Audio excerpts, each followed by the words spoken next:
ನಮಸ್ಕಾರ. ನೀವು ನೋಡ್ತಾ ಇದ್ದೀರಾ ನ್ಯೂಸ್ 8 ಡಿಜಿಟಲ್. ನಾನು ರಘುರಾಜ್.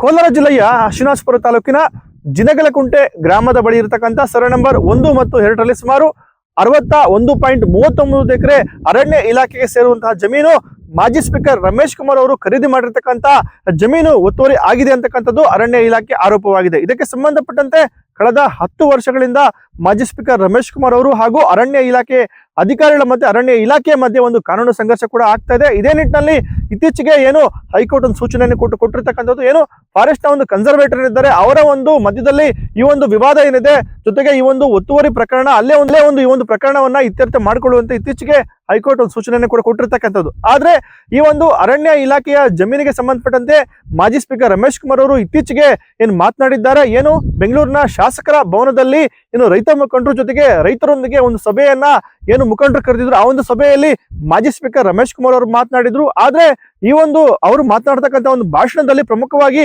ತಮಗೆ ಒಂದು ಅರಣ್ಯ ಇಲಾಖೆಯ ಒಂದು ಒತ್ತುವರಿಯ ನೋಟಿಸ್ ಬರೋದಕ್ಕೆ ಮಾಜಿ ಸಿಎಂ HD ಕುಮಾರಸ್ವಾಮಿ ಅವರು ಕಾರಣ ಅಂತಕ್ಕಂಥ ಒಂದು ಮಾತನ್ನ ಇದೀಗ ಅವ್ರು ಹೇಳಿರ್ತಕ್ಕಂಥದ್ದು. ಏನು ಅವರು ಅಂದ್ರೆ ರಮೇಶ್ ಕುಮಾರ್ ಅವರು ಶಾಸಕರಾಗಿದ್ದಂತ ವೇಳೆಯಲ್ಲಿ ತಾವು ಖರೀದಿ ಮಾಡಿರ್ತಕ್ಕಂಥ ಜಮೀನೇನಿದೆ, ಆ ಒಂದು ಜಮೀನಿನ ಅಕ್ಕಪಕ್ಕದಲ್ಲೇ ಒಂದು ಅರಣ್ಯ ಇಲಾಖೆಗೆ ಸೇರುವಂತ ಜಮೀನಿದೆ. ಹಾಗಾಗಿನೇ ತಮ್ಮ ಒಂದು ಜಮೀನನ್ನ ಹದ್ದುಬಸ್ತು ಮಾಡ್ಕೊಳ್ಳಿಕ್ಕೆ ಏನು ಅರಣ್ಯ ಇಲಾಖೆಯ ಜಮೀನಲ್ಲಿದೆ, ಜೊತೆಗೆ ತಮ್ಮ ಒಂದು ಜಮೀನು ಎಲ್ಲಿದೆ ಅಂತಕ್ಕಂಥ ನಿಟ್ಟಿನಲ್ಲಿ ನಮಗೆ ಒಂದು ಸರ್ವೆಯನ್ನ ಮಾಡ್ಕೊಡಿ ಅಂತಕ್ಕಂಥ ನಿಟ್ಟಿನಲ್ಲಿ ಏನು ಕೋಲಾರದ ಅರಣ್ಯ ಇಲಾಖೆ ಅಧಿಕಾರಿಗಳಿಗೆ ನಾನೇ ಒಂದು ಪತ್ರವನ್ನು ಕೊಟ್ಟಿದ್ದೆ. ಆದ್ರೆ ಆ ಒಂದು ಪತ್ರವನ್ನ ಕೊಟ್ಟಾದ ಮೇಲೆ ಏನು ಮಾಜಿ ಸಿಎಂ ಕುಮಾರಸ್ವಾಮಿ ಅವರು ಮೊದಲ ಬಾರಿಗೆ ಮುಖ್ಯಮಂತ್ರಿಗಳಾಗಿರ್ತಾರೆ, ಆಗ ತಮಗೆ ಒಂದು ಒತ್ತುವರಿಯ ನೋಟಿಸ್ ಬರುತ್ತೆ. ಜೊತೆಗೆ 2024ರಲ್ಲಿ ಮಾಜಿ ಸಿಎಂ ಕುಮಾರಸ್ವಾಮಿ ಅವರು ಕೇಂದ್ರ ಮಂತ್ರಿ ಆದ್ಮೇಲೆ ಮತ್ತೊಮ್ಮೆ ತಮಗೆ ಒಂದು ನೋಟಿಸ್ ಬರುತ್ತೆ. ಹಾಗಾಗಿನೇ ಈ ಒಂದು 2 ನೋಟಿಸ್ಗಳ ಹಿಂದೆ ಮಾಜಿ ಸಿಎಂ ಕುಮಾರಸ್ವಾಮಿ ಅವರ ಏನು ಕೈವಾಡ ಇದೆ ಅಂತಕ್ಕಂಥದ್ದು ಮಾತನ್ನ ಇದೀಗ ಏನು ಮಾಜಿ ಸ್ಪೀಕರ್ ರಮೇಶ್ ಕುಮಾರ್ ಅವರು ತಮ್ಮ ಒಂದು ಭಾಷಣದ ವೇಳೆ ಹೇಳಿರ್ತಕ್ಕಂಥದ್ದು. ಹಾಗಾಗಿನೇ ಅಂದು ಏನು 2024ರಲ್ಲಿ ತಮಗೆ ನೋಟಿಸ್ ಜಾರಿಯನ್ನು ಮಾಡಿರ್ತಾರೆ. ಆ ವೇಳೆಯಲ್ಲಿ ಕಂದಾಯ ಇಲಾಖೆ ಅಧಿಕಾರಿಗಳು ಜೊತೆಗೆ ಸರ್ವೆ ಇಲಾಖೆ ಅಧಿಕಾರಿಗಳು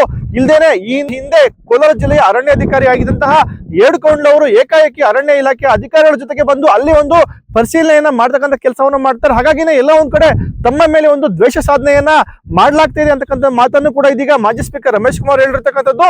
ಏನು ನಾನು ಯಾವತ್ತೂ ಕೂಡ ಅರಣ್ಯ ಇಲಾಖೆಯ ಜಮೀನನ್ನ ಕಬಳಿಸುವಂತಹ ಒಂದು ಕೆಲಸವನ್ನು ಕೂಡ ಮಾಡಿಲ್ಲ, ಆದ್ರೆ ಎಲ್ಲ ಕಡೆ ನನ್ನನ್ನ ಅರಣ್ಯ ಇಲಾಖೆಗೆ ಸೇರುವಂತಹ ಒಂದು ಜಮೀನು ಒತ್ತುವರಿ ಮಾಡ್ಕೊಂಡಿದ್ದೀನಿ ಅಂತಕ್ಕಂಥ ವಿಚಾರದಲ್ಲಿ ಹಲವರು ಟೀಕೆಗಳನ್ನ ಮಾಡ್ತಾ ಇದ್ದಾರೆ. ಆದ್ರೆ ನಾನು ಯಾವತ್ತೂ ಕೂಡ ಅರಣ್ಯ ಇಲಾಖೆಗೆ ಸೇರುವಂತಹ ಒಂದು ಜಮೀನನ್ನ ಒತ್ತುವರಿ ಮಾಡ್ಕೊಂಡಿಲ್ಲ, ನಾನು ಈ ಖರೀದಿದಾರ ಆಗಿದ್ದೇನೆ ಹೊರತು ಇಲ್ಲಿ ಒತ್ತುವರಿದಾರ ನಾನು ಅಲ್ಲ ಅಂತಕ್ಕಂಥ ಮಾತನ್ನ ಇದೀಗ ಮಾಜಿ ಸ್ಪೀಕರ್ ರಮೇಶ್ ಕುಮಾರ್ ಅವರು ತಮ್ಮ ಒಂದು ಭಾಷಣದಲ್ಲಿ ಹೇಳಿರ್ತಕ್ಕಂಥದ್ದು.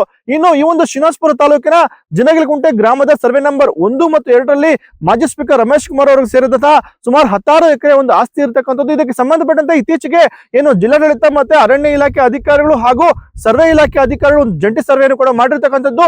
ಇನ್ನು ಜಂಟಿ ಸರ್ವೆಯಲ್ಲೂ ಕೂಡ ಅರಣ್ಯ ಇಲಾಖೆ ಅಧಿಕಾರಿ ಹೇಳುವಂತೆ ಆ ಒಂದು ಜಮೀನು ಒತ್ತುವರಿ ಆಗಿದೆ ಅಂತಕ್ಕಂಥ ಮಾಹಿತಿ ಕೂಡ ಇದೀಗ ಇರತಕ್ಕಂಥದ್ದು. ಹಾಗಾಗಿ ಕಾನೂನಿನ ಚೌಕಟ್ಟಲ್ಲಿ ಈ ಒಂದು ವಿಚಾರ ಕೂಡ ಇದೆ. ಜೊತೆಗೆ ಕನ್ಸರ್ವೇಟರ್ ಒಂದು ಮಟ್ಟದಲ್ಲಿ ಈ ಒಂದು ಪ್ರಕರಣ ಇದೀಗ ಇತ್ಯರ್ಥಕ್ಕೆ ಹೈಕೋರ್ಟ್ ಕೂಡ ಸೂಚನೆ ಕೊಟ್ಟಿರ್ತಕ್ಕಂಥದ್ದು. ಹಾಗಾಗಿ ಮುಂದಿನ ಒಂದು ವಿಚಾರಣೆಯನ್ನ ಸಂಬಂಧಪಟ್ಟಂತ ಅಧಿಕಾರಿಗಳು ಕೂಡ ಮಾಡೋರಿದ್ದಾರೆ. ಜೊತೆಗೆ ಇದೀಗ ಮಾಜಿ ಸ್ಪೀಕರ್ ರಮೇಶ್ ಕುಮಾರ್ ಅವರು ಹೇಳಿದಂತೆ ರಾಜಕೀಯವಾಗಿ ತಮ್ಮನ್ನ ಒಂದು ಗುರಿಯಾಗಿಸಿಕೊಂಡು ಈ ರೀತಿಯಾಗಿ ಒಂದು ನೋಟಿಸ್ ಗಳನ್ನ ಜಾರಿ ಮಾಡಲಾಗಿದೆ ಅಂತಕ್ಕಂಥ ಒಂದು ಮಾತನ್ನು ಹೇಳ್ತಾ ಇರತಕ್ಕಂಥದ್ದು. ಜೊತೆಗೆ ಅದಕ್ಕೆ ಅನುಗುಣವಾಗಿ ಅಧಿಕಾರಿಗಳು ಕೂಡ ವರ್ತನೆಯನ್ನ ಮಾಡಿದ್ದಾರೆ. ಜೊತೆಗೆ ಯಾವುದೇ ಒಂದು ಕಾನೂನನ್ನ ಪಾಲನೆ ಮಾಡದೆ ಏಕಾಏಕಿ ಅರಣ್ಯ ಇಲಾಖೆ ಅಧಿಕಾರಿಗಳು ತಮ್ಮ ಒಂದು ಜಮೀನಿನ ಒಳಗೆ ಬಂದು ಅಲ್ಲಿ ಪರಿಶೀಲನೆ ಒಂದು ಮಾಡತಕ್ಕಂಥ ಕೆಲಸವನ್ನು ಕೂಡ ಮಾಡಿದ್ದಾರೆ. ಇದೆಲ್ಲವೂ ಕೂಡ ಕಾನೂನು ಬಾಹಿರವಾಗಿ ಆಗಿರ್ತಕ್ಕಂಥದ್ದು. ಹಾಗಾಗಿನೇ ಕೋಲಾರ, ಚಿಕ್ಕಬಳ್ಳಾಪುರ ಸೇರಿದಂತೆ ಬೆಂಗಳೂರು ಗ್ರಾಮಾಂತರ ಭಾಗದಲ್ಲಿ ಅರಣ್ಯ ಇಲಾಖೆ ಅಧಿಕಾರಿಗಳು ಏನು ಒತ್ತುವರಿ ತೆರವು ಕಾರ್ಯಾಚರಣೆಯನ್ನ ಮಾಡಿದ್ದಾರೆ, ಅದಕ್ಕೆ ಸಂಬಂಧಪಟ್ಟಂತೆ ಒಂದು ಕಾನೂನಿನ ಒಂದು ಹೋರಾಟವನ್ನ ಎಲ್ಲರೂ ಕೂಡ ಮಾಡಬೇಕಾಗಿದೆ.